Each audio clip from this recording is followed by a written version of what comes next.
seeing it everywhere since I booked you on the show. And I'm like, wow. So I had to look it up.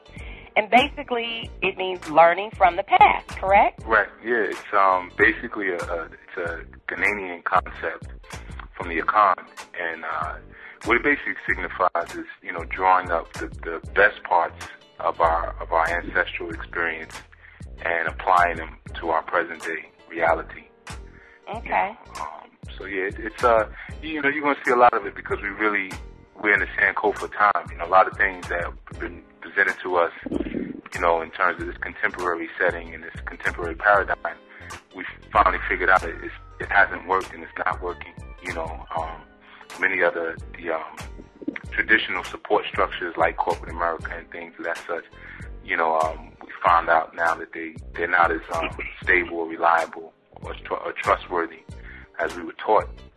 Right. So, we're looking for some alternatives, and where else best to look than us at our greatest periods, I checked out the website. It's very impressive, and you all are doing quite a bit with schools as well, right?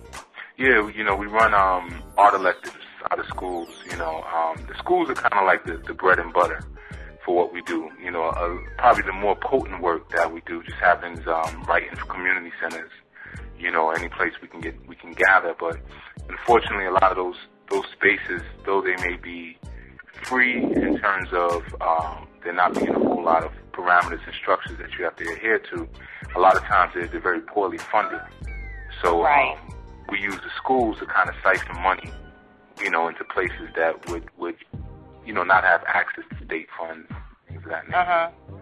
Yeah, so, the work we do it's rites of passage. It's centered on rites of passage and helping everyone, young children and adults, to find an inventive and creative voice through arts, martial arts, drumming, dance, video work, music editing, wow. poetry, so there's a lot of different components, but it's basically it's the core nucleus of a village structure. So everything you would need for self-sufficiency in a village, we teach.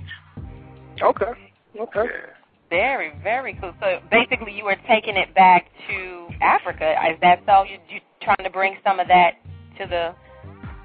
Well, I would say we're taking it to Africa as a concept, or back to, from Africa, black forward, but more so Africa as a concept, and what it represents to us in being the womb of the world and being, the founders of civilization. Where else better to grasp this information than at the root? A lot of the things that we do nowadays are repackaged, and they've been repackaged by people who never understood them to begin with. And we're being taught things by our students that we forgot that we taught them. Yeah. So, if you're going to go to the root of most things, typically you will end up, on the continent. But it's really, the aim is about creating free-thinking, self-sufficient African people, and learning to be free wherever you're at, whether you're in Africa or whether you're in Mississippi or Mount Vernon, right. or Inglewood, New Jersey, being free, killing the enslavement, or even if you were imprisoned, because you could be in prison and still have your culture and be free. Yeah, a lot of people find it when they get there. Yeah, that's true. Now, Hru, I got a question for you. Actually a movie called Sankofa, and it's talking about basically the whole concept that you're throwing out there, and it's basically just about returning to your roots. It's a movie that shows like the entire rites of passage from right. slavery, and once they got over here, then the effects of it, but how returning to their roots was the most important factor in their freedom or freeing their mind, so to speak. Have you ever shown that to your class? If not, I just suggest that you should. That's all. Yeah, actually we have. I use that movie a lot though for my adult rites of passage experience. Right. With the youth, it's a little different with the youth, man. You don't really need as much descriptive content with the youth because they're ready for it, and a lot of them, they already have the seeds of revolution. They have the seeds of free thinking. It's the adults that have been infected for so long that you got to bring in more material. But yeah, we definitely use that movie as well as Roots. Even School Days. There's a lot of evidence. Yes. Definitely School Days, man. That's a classic. School Days is definitely a classic. Well, I mean, when you're looking at the world through the proper perspective, you could practically look at anything and draw up from it lessons, you know. And our perspective that, you know, we teach is you must, as an African, you must see the world through an African perspective, you know, because that's what you're going to see every day when you wake up. That's for the young girls, that's what's going to come from your womb as an African child, you know.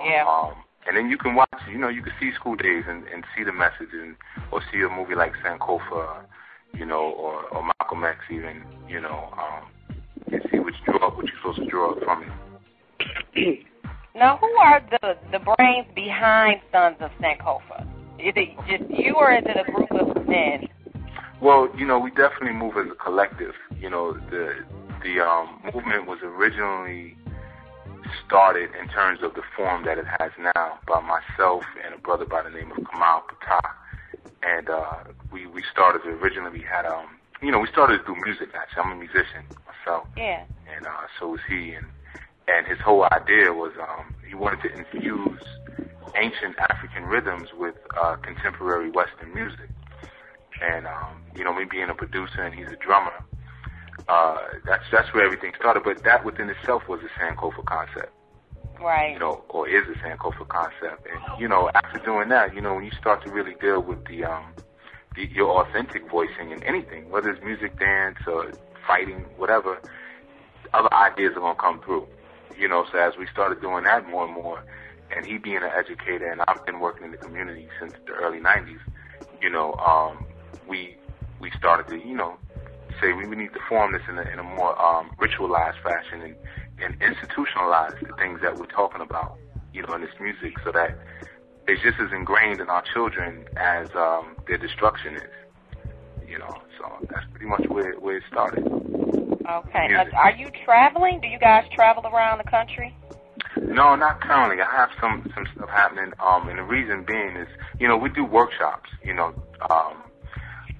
and we've been in different states and whatnot doing workshops. But what we're doing right now, because it seems wherever we kind of touch down, you know, there's people who have a thirst for this information and for this wisdom. So we're in the process of starting chapters, you know, in different states to kind of very good idea.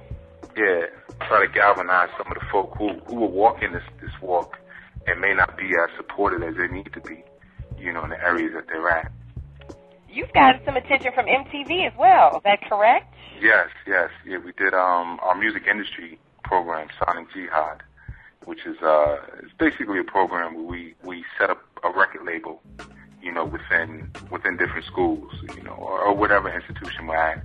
And, I mean, it's obviously a lot of lessons that come through that. And a lot of it is about, you know, just understanding your original greatness as tradesmen.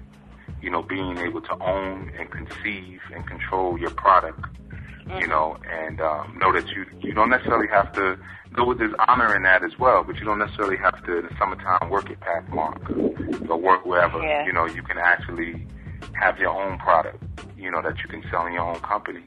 And, yeah, MTV was very interested in it, and they came and checked out some of our students. And, you know, it was a good experience for them to see how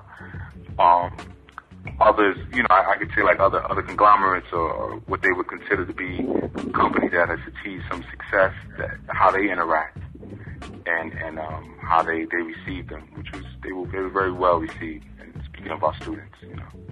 Very cool. That's the least MTV could do, huh? Because they have slipped on the totem pole big time. And there's something else I've noticed on your website, the way you spell African. And I've had many people ask me this question, and I've never really been able to give the educated answer.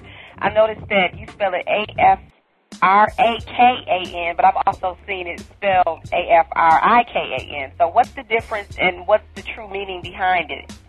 Okay. Well, you know, and really just dealing with language, I think the first thing to kind of note is that language is the cloak of culture, you know. So in the process of liberating your mind, you know, you gotta, and especially for us as the children of slaves, and some of us are still enslaved, you know, in order to complete our process of freedom, we gotta get back what they took, you know, being language. You know, it's almost even a tragedy that we're sitting here having this conversation in English.